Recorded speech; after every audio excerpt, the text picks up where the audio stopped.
এখন নদীৰ পাৰত এজোপা প্ৰকাণ্ড গছ আছিল। ইয়াৰ ডালত বাঁহ সাজি বহুতো চৰাই জীৱন নিৰ্বাহ কৰিছিল।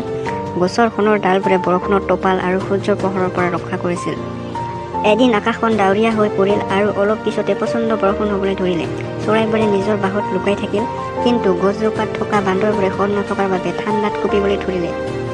সিহঁতক দেখি এটা চৰাইয়ে ক'লে, প্ৰিয় ভাইহঁত, যদি ইতিমধ্যে আমাৰ দৰে ঘৰ সাজিলেহেঁতেন তেন্তে শীতকালৰ এনে কষ্ট পাব নালাগিলহেঁতেন।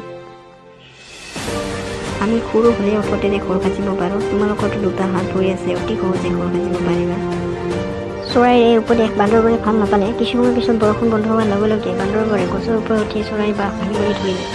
তাকে দেখি চৰাইবোৰে ইফালে সিফালে উৰা মাৰিবলৈ ধৰিলে আৰু তেতিয়া চৰাইটোৱে বুজি পালে যে তেওঁ মূৰ্খ বান্দৰবোৰক উপদেশ দিয়াটো উচিত নাছিল।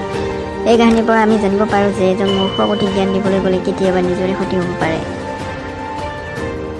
Hi kids! Hope you like the video. Subscribe for more videos.